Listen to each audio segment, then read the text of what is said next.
एक बार बोल दीजिए शिव गुरु महाराज की जय। आइए अनंत भक्ति चैनल में आप सभी भक्तजनों का एक बार फिर से स्वागत है। आज हम आप लोगों को तृतीय स्कंध का 12वां अध्याय सुनाती हूँ, जिसमें ब्रह्मा जी द्वारा मानसी सृष्टि और मनु शतरूपा की उत्पत्ति है।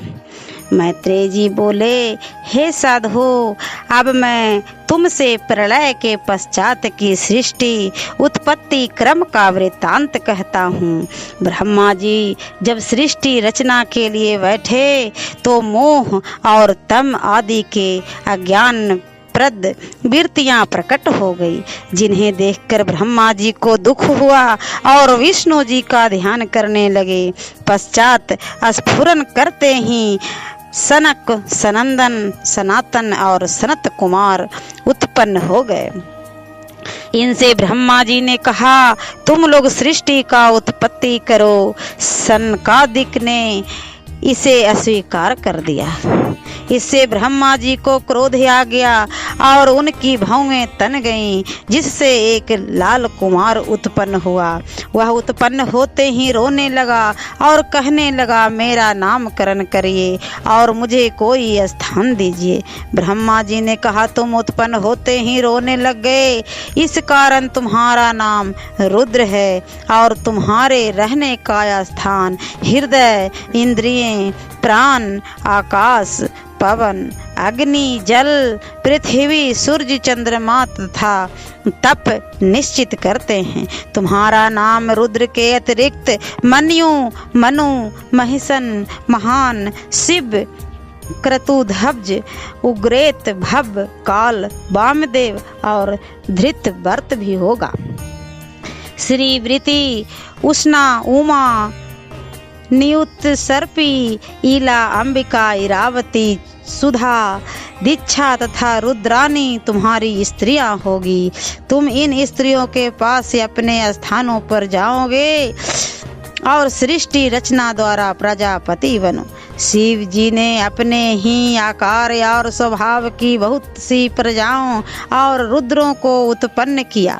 यह देखकर ब्रह्मा जी डर गए और कहने लगे, यह तुम क्या कर रहे हो? ऐसी प्रजाओं से कुछ कार्य न होगा और ये अपने भयंकर नेत्रों से मुझे एवं दशाओं को भस्म कर देगी। प्रतीत होता है कि तुम में तप का अभाव है। बिना तप किए सृष्टि रचना नहीं हो सकती। यह सुन रुद्र तप करने इधर वन में चले गए।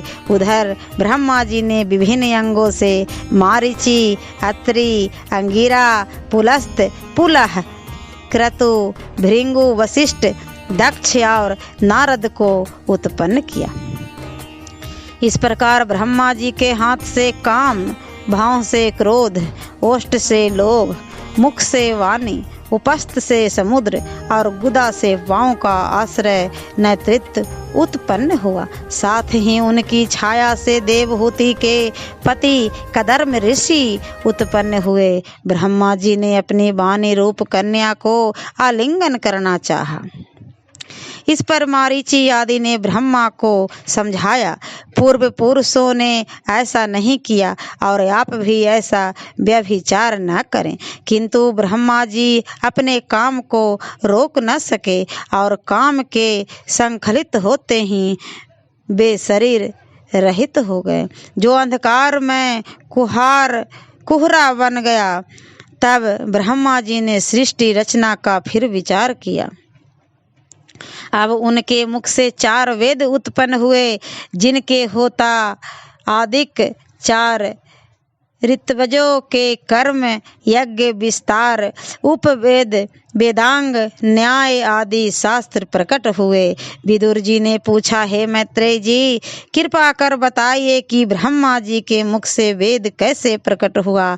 मैत्रेय जी बोले, हे साधु, ब्रह्मा जी के 4 मुखों से प्रत्येक से एक एक वेद प्राप्त हुआ। इन्हीं वेदों में आयुर्वेद, धनुर्वेद, संगीत शास्त्र, शिल्प शास्त्र और इतिहास एवं पुराण निहित है। ब्रह्मा जी के पूर्व मुख से अग्निश्चय तथा अग्निष्ट होम और पश्चिम मुख से आपतोर्याम तथा अतिरात्र और उत्तर मुख से गोसव आदि वाजपेयी यज्ञ उत्पन्न हुए।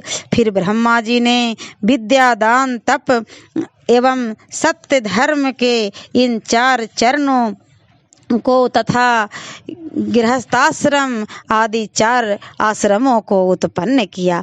ब्रह्मा जी ब्रह्मचारियों के यज्ञोपवीत धारण, गायत्री पाठ, प्रजापत्य व्रत, वेदाध्ययन, नैष्ठिक व्रत इत्यादि के नियम, गृहस्थों के लिए कृषि, यज्ञ, वाणिज्य इत्यादि 4 वृत्तियों का प्रणय, वानप्रस्थियों के लिए वैशानस, बालखिल, आदुम्बर और फेनप 4 प्रकार के तप तथा सन्यासियों के लिए भी इसी प्रकार के नियमों की रचना की। ब्रह्मा जी ने अपने 4 मुखों से ओंकार सहित भूर्भुवः स्वः महा इन 4 व्याहतियों को अर्थात धर्म, अर्थ, काम और मोक्ष को उत्पन्न किया। फिर ब्रह्मा जी ने ही वेद के विविध छंदों को अपने शरीर के विविध अंगों से अक्षरों को उनके स्वरों के साथ उत्पन्न किया। इतनी सृष्टि कर चुकने के पश्चात ब्रह्मा जी ने देखा कि इनका विकास नहीं हो पा रहा है। यह चिंता उत्पन्न होते ही ब्रह्मा जी के शरीर के 2 टुकड़े हो गए। एक टुकड़ा स्वयंभू मनु हुआ और दूसरा सतरूपा नामक स्त्री हुई। तब उन दोनों के संयोग से 2 पुत्र और 3 कन्याएं उत्पन्न हुई। पुत्रों का नाम प्रियवत, उतानपाद और कन्याओं का नाम आकुति, देवहुति और प्रसूति हुआ। मनु के आकुति रुचि के लिए, देवहुति को कर्म कादिक को, प्रसूति को दक्षदी को दिया, जिनके वंशजों से संसार भर गया। ओम नमो भगवते वासुदेवाय नमः। और मैं अब 3 स्कंद का 13वां अध्याय अगले वीडियो में लेकर आती हूँ। ऐसे ही मनोरंजक कथाएं, कहानियाँ और भक्ति गीत सुनने के लिए हमारे इस चैनल अनंत भक्ति को सब्सक्राइब करें और वीडियो अच्छी लगी हो तो लाइक का बटन जरूर दबाएं। धन्यवाद।